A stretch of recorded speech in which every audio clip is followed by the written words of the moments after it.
Je suis revenu avec beaucoup d'envie, beaucoup de détermination. Maintenant, voilà, on est qu'en novembre. Les titres, ils se gagnent. It's a fantastic goal. I love this goal. Ya memang bisa lebih kuat. Ternyata ada beberapa ya yang sekarang Banyak, Pak. sudah naturalisasi. Iya. Mengerikan, pemain naturalisasi baru Timnas mulai jalani proses. Proses naturalisasi, inilah deretan pemain naturalisasi baru Timnas yang siap tampil di FIFA Series. Tonton sampai akhir ya. Pemain yang boleh dinaturalisasi, tanda kutip, itu yang harus punya turunan darah. Ini benar-benar di luar dugaan. Dua pemain naturalisasi baru Timnas Indonesia siap tampil di FIFA Series. Kalau kita masih berpikir bahwa naturalisasi itu adalah seperti mengambil pemain asing, itu kita salah dalam. Sejumlah pemain naturalisasi andalan Timnas Indonesia saat ini tengah berjuang keras menyelamatkan klub mereka dari ancaman degradasi di berbagai liga top Eropa. Tekanan kompetisi yang semakin memuncak menjelang akhir musim membuat nasib para penggawa skuad Garuda ini berada dalam situasi yang sangat krusial. Setidaknya terdapat 4 nama besar pemain diaspora Indonesia yang harus menghadapi fase genting demi menjaga eksistensi tim mereka di kasta tertinggi sepak bola Eropa. Emil Audero Mulyadi menjadi nama pertama yang harus berjibaku di kasta tertinggi Liga Italia bersama klubnya Cremonese. Saat ini Cremonese tertahan di peringkat ke-17 klasemen sementara Serie A dan berada tepat di ambang batas zona merah. Perolehan poin tim asuhan Emil Audero tersebut sama persis dengan raihan Lecce yang menghuni posisi ke-18 atau batas awal zona degradasi. Cremonese tercatat belum pernah meraih kemenangan dalam 12 pertandingan terakhir dan kini harus menghadapi ujian berat melawan raksasa AC Milan. Di kompetisi Liga Belgia, nasib serupa juga dialami oleh penyerang sayap Timnas Indonesia, Ragnar Oratmangwen. Klub yang dibela Ragnar, FC Vidender, saat ini terbenam di dasar klasemen sebagai juru kunci dengan koleksi hanya 17 poin. Ancaman degradasi kian nyata bagi FC Vidender setelah mereka melewati rentetan 10 pertandingan tanpa sekalipun memetik kemenangan. Beralih ke Bundesliga Jerman, bek tangguh Kevin Dix juga belum sepenuhnya aman dari intaian degradasi bersama Borussia Mönchengladbach. Borussia Mönchengladbach saat ini masih menempati peringkat ke-14, namun hanya berjarak selisih 3 poin saja dari zona bahaya. Setiap pertandingan sisa musim ini menjadi partai hidup mati bagi Kevin Dix dan kolega demi bertahan di kasta tertinggi sepak bola Jerman. Sementara itu, Ole Romeni juga sedang menghadapi situasi pelik di kompetisi kasta kedua Inggris bersama Oxford United. Oxford United kini terpuruk di posisi ke-23 klasemen sementara Championship dan terancam turun kasta ke divisi ketiga. Mereka masih tertinggal defisit 5 poin dari zona aman untuk bisa tetap bertahan di kasta kedua Liga Inggris musim depan. Perjuangan keempat pemain naturalisasi ini di sisa musim akan menjadi ujian berat bagi mentalitas dan konsistensi mereka di level tertinggi sepak bola benua biru. Kami sedang melihat beberapa sosok yang tepat, ucap pria yang juga anggota Komite Eksekutif PSSI tersebut. Langkah ini bukan keputusan mendadak. Sejak awal negosiasi, PSSI melalui BTN telah menyepakati pentingnya keterlibatan pelatih lokal dalam struktur kepelatihan Hartman. John Hartman sendiri dijadwalkan menjalani debut bersama Timnas Indonesia pada ajang FIFA Series 2026 Maret mendatang. Turnamen tersebut juga akan diikuti Bulgaria, Kepulauan Solomon, dan Saint Kitts dan Nevis. Komitmen untuk mengakomodasi pelatih lokal menjadi bagian dari kesepakatan awal antara kedua belah pihak. Saya juga sudah sampaikan ke John agar supaya memperhatikan sesuai dengan komitmen saya bersama dia, harus ada asisten pelatih lokal yang turut serta di dalam Timnas Indonesia, imbuh Sumarji. Kehadiran Nova dan Sofi bukan sekedar pelengkap, mereka diharapkan menjadi jembatan antara visi Hartman dan karakter sepak bola Indonesia, sekaligus memastikan kesinambungan program pembinaan lintas kelompok usia. Di balik gemerlap gaji bintang-bintang Real Madrid, sebuah fakta mengejutkan muncul. Ibu Kylian Mbappe disebut-sebut memperoleh penghasilan lebih tinggi daripada 7 pemain tim utama Real Madrid musim lalu dalam perannya sebagai agen. Real Madrid dikenal mempekerjakan beberapa pemain dengan bayaran tertinggi di dunia. Menurut Kapologi, Kylian Mbappe menerima gaji sekitar 520.000 pound per pekan di Santiago Bernabeu, menjadikan pemain dengan penghasilan tertinggi klub. Posisi kedua ditempati Vinicius Junior yang digaji sekitar 415.000 pound per pekan. Di sisi lain, Real Madrid juga memiliki sejumlah pemain akademi yang masuk skuad utama dengan gaji jauh lebih kecil. Meski demikian, nominal tersebut masih sebanding dengan beberapa pemain papan atas di tim-tim La Liga yang lebih rendah. Kedatangan Mbappe ke Real Madrid pada musim panas 2024 menjadi satu di antara transfer paling bersejarah di generasinya. Sebagian besar klub elit Eropa sempat memburu tanda tangan penyerang Prancis itu secara free transfer dari Paris Saint-Germain. Real Madrid akhirnya berhasil memenangkan persaingan tersebut dengan membayarkan bonus tanda tangan senilai 130 juta pound yang dibayarkan selama durasi kontraknya, menurut laporan ESPN. Dalam dunia transfer tingkat tinggi, peran agen makin krusial dalam beberapa tahun terakhir, dan kompensasinya pun meningkat seiring itu. Mbappe diwakili oleh ibunya, Faiza Lamari, mantan pemain handball Prancis yang mendampingi karir Mbappe sejak ia berusia 15 tahun. Laporan dari media Portugal A Bola menyebut Lamari menerima 4,5 juta euro neto per tahun sebagai imbalan atas jasanya, angka yang sudah termasuk dalam kontrak 5 tahun Mbappe. Bentuk kesepakatan Lamari sedikit berbeda dibanding agen lain. Dalam wawancara dengan Envoy Special 2024, Lamari mengungkap telah membuat perjanjian langsung dengan Mbappe, di mana ia menerima 30% dari seluruh penghasilan Mbappe. Akibat kesepakatan itu, Lamari disebut mengantongi lebih dari 7 pemain tim utama Real Madrid sekaligus: Raul Asensio, Franco Mastantuono, Gonzalo Garcia, Andriy Lunin, Fran Garcia, Arda Güler, dan Brahim Diaz. Kendati kesepakatan Lamari dibuat langsung dengan Mbappe, bukan klub, praktik menerima komisi besar oleh agen bukan hal yang langka. Contohnya agen Neymar, Pini Zahavi, meraup sekitar 45 juta euro ketika kliennya menandatangani transfer rekor dunia senilai 198 juta pound ke Paris Saint-Germain pada 2017. Sementara Mino Raiola, agen Paul Pogba, menerima 24 juta pound dalam transfer Pogba ke Manchester United pada 2016.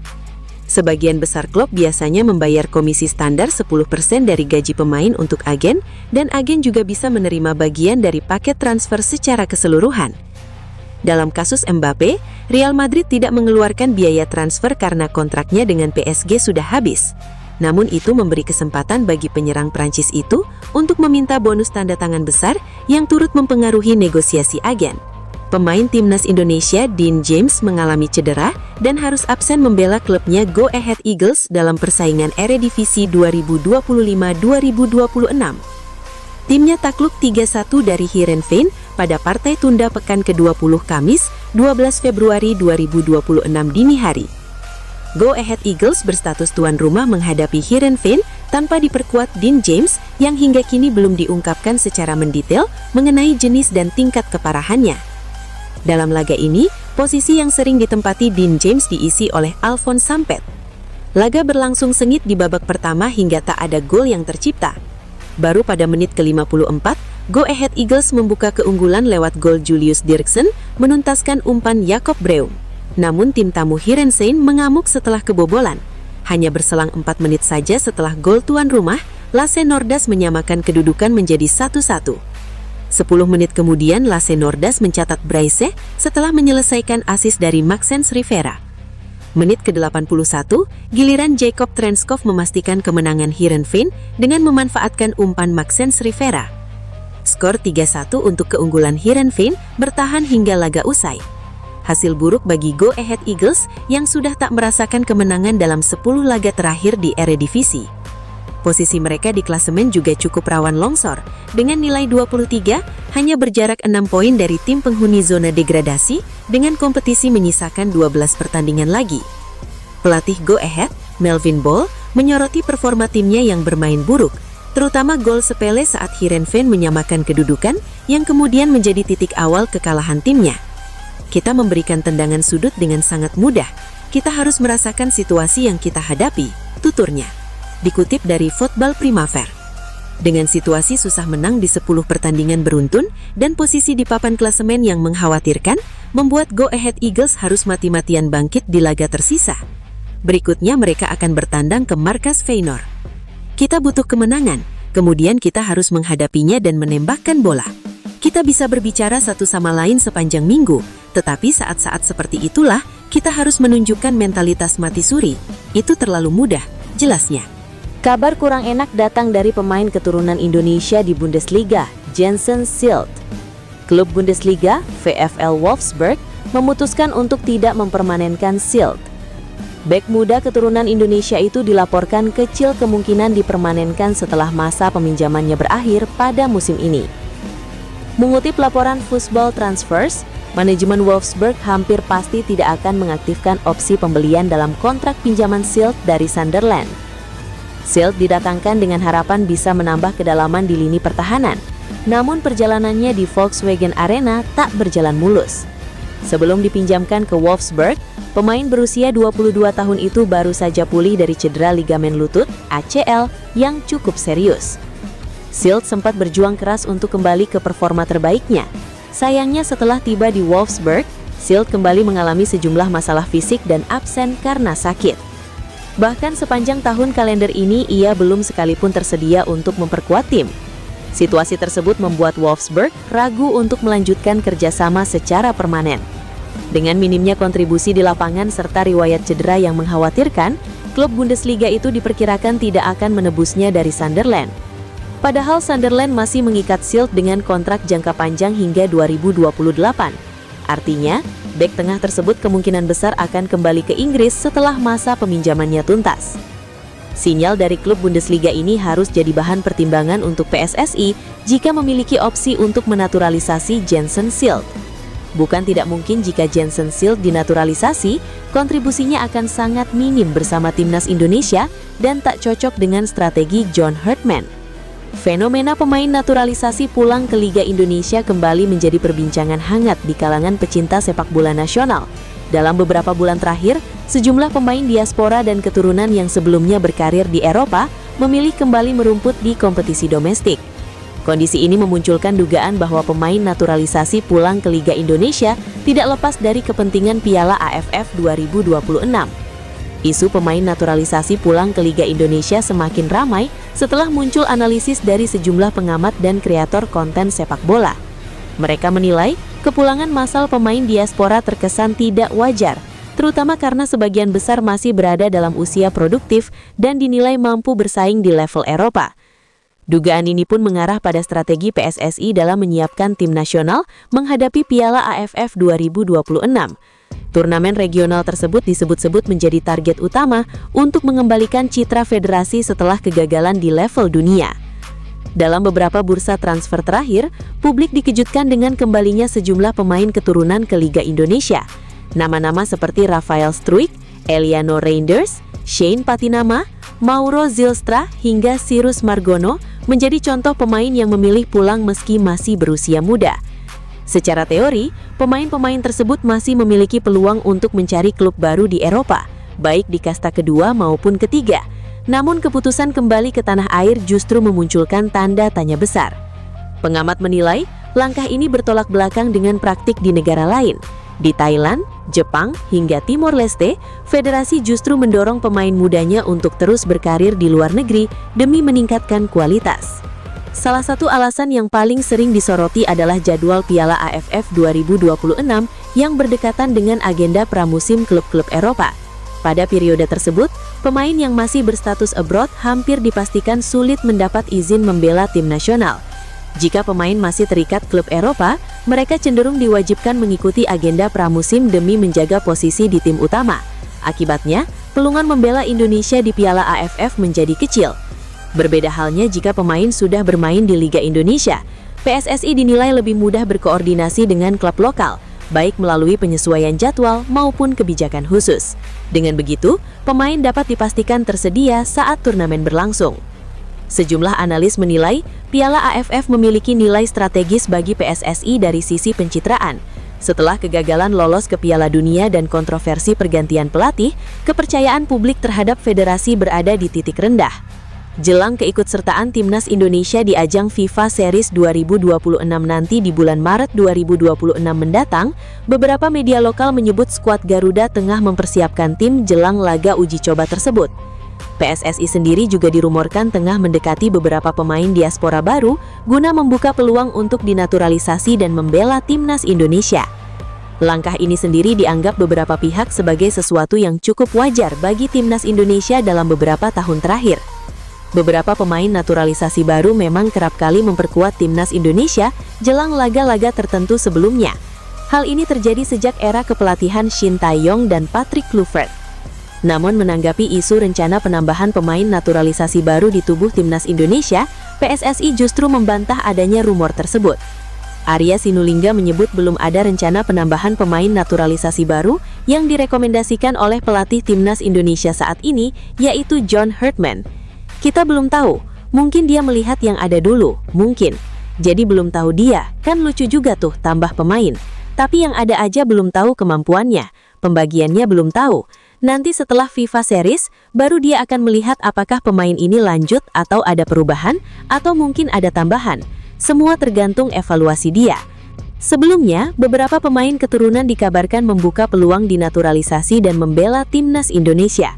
Beberapa nama seperti Luke Vickery, Pascal Struijk, Jensen Silt, Ilyas Alhaf, dan beberapa nama pemain diaspora lainnya disebut-sebut akan segera menjalani proses naturalisasi dan membela timnas Indonesia. Namun Arya Sinulinga sendiri pada akhirnya memberikan bantahan dari beberapa rumor tersebut dan menyebut jika John Herdman masih belum memutuskan akan menambah pemain naturalisasi dalam waktu dekat ini. Menurutnya, pelatih asal Inggris tersebut masih akan mencari komposisi terbaik dari timnas Indonesia dan akan melihat susunan pemain yang ada saat ini. Pasti yang ada dulu, dia pengen tahu dulu pasti dia. Nah, dari situ dia akan tahu komposisi yang terbaik yang bagaimana, gitu kan? Karena setiap pelatih itu pasti punya komposisi berbeda, gitu. Disesuaikan dengan skema permainan dia. Keputusan PSSI yang tidak menambah atau memproses pemain naturalisasi baru dalam waktu dekat jelang ajang FIFA Series 2026 nanti tentunya menimbulkan pertanyaan baru. Apakah timnas Indonesia berpeluang mendulang kemenangan di laga uji coba tersebut? Faktanya, kendati bukanlah tim terkuat di ajang FIFA Series 2026 nanti, skuad Garuda masih diunggulkan dari lawan-lawannya dan diprediksi bisa mendulang poin yang cukup besar. Melansir dari laman resmi FIFA, timnas Indonesia akan menghadapi Saint Kitts and Nevis di laga perdana ajang FIFA Series 2026 nanti.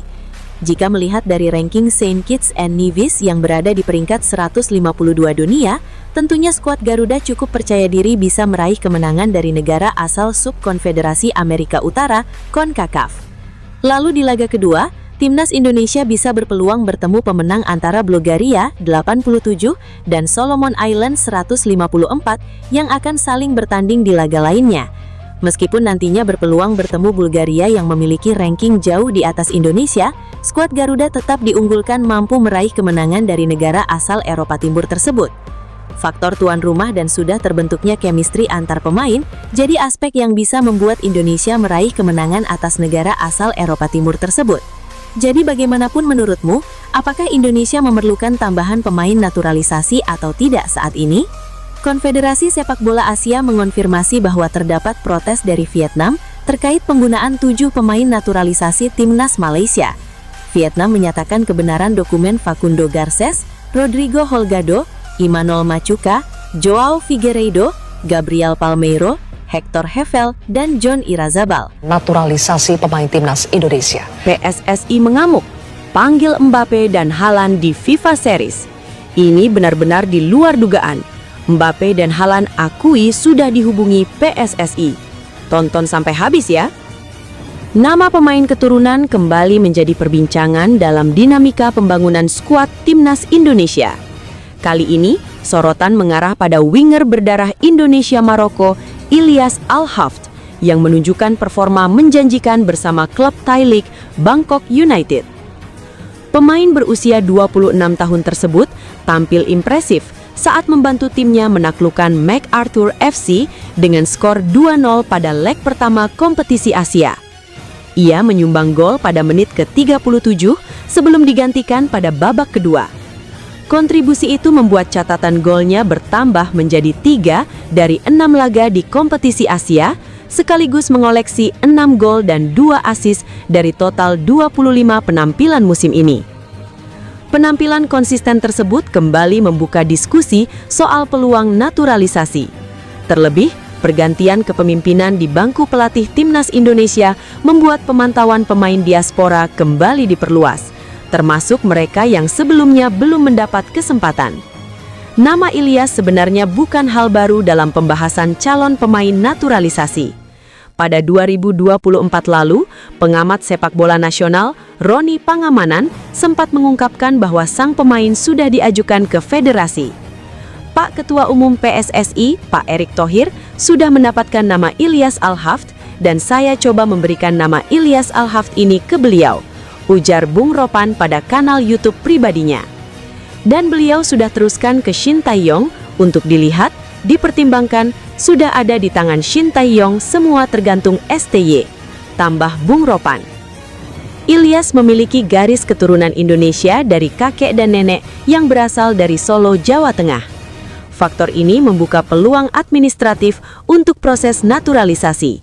Bahkan ia pernah terlihat mengibarkan bendera Indonesia saat merayakan keberhasilan bersama Sparta Rotterdam, gestur yang sempat memicu spekulasi kuat mengenai kedekatannya dengan tanah air. Kini, dengan pendekatan baru dalam pemantauan pemain di era kepelatihan yang berbeda, peluang itu kembali mencuat. 6 keuntungan jika bergabung ke Timnas Indonesia. Ilyas dikenal sebagai pemain serba bisa.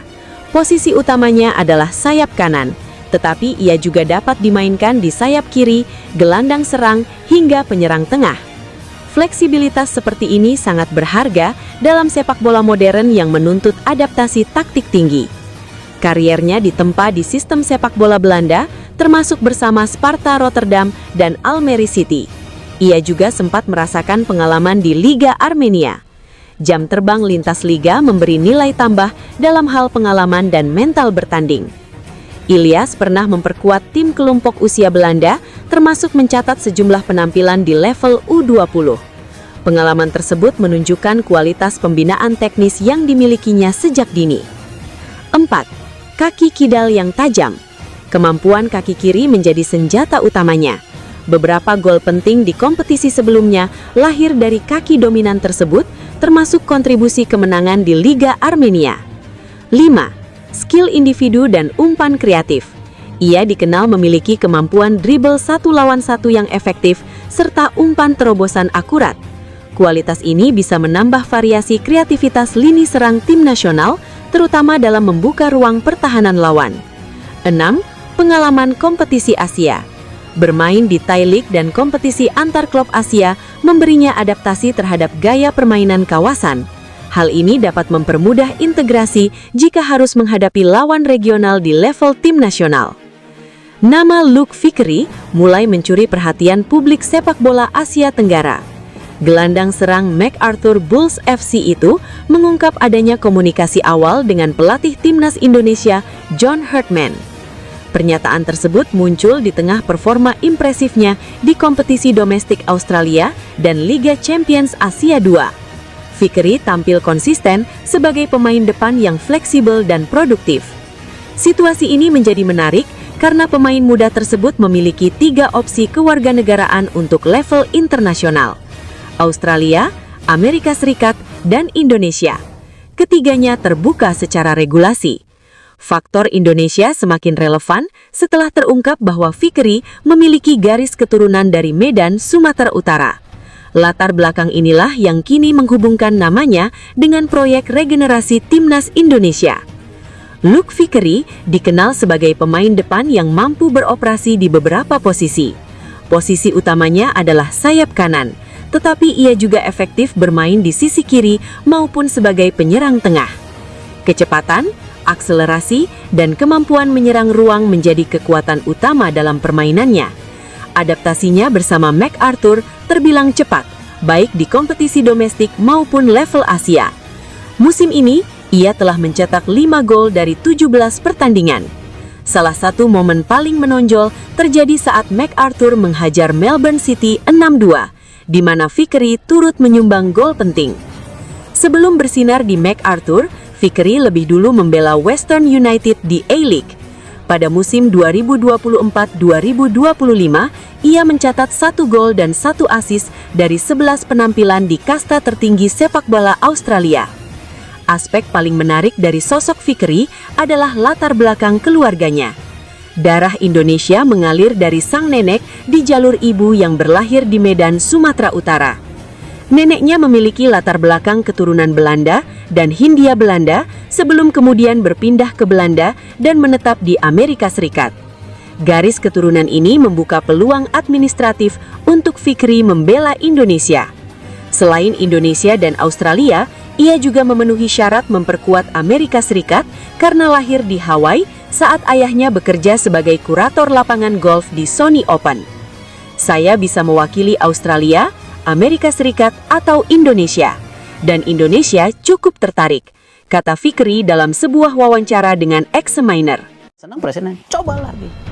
Bikin program lagi lebih agresif. Ini sepak bola penting, karena sepak bola adalah harga diri bangsa dan rakyat Indonesia. Tapi kami tidak setuju lagi kalau ini terus menerus. Presiden ingin memastikan kesejahteraan atlet itu menjadi prioritas. Pelatih anyar Timnas Indonesia John Hartman berpotensi menambah pemain naturalisasi untuk memperkuat skuad Garuda. Kita stop aja dulu untuk pemain naturalisasinya. Kenapa? Nggak ada gunanya.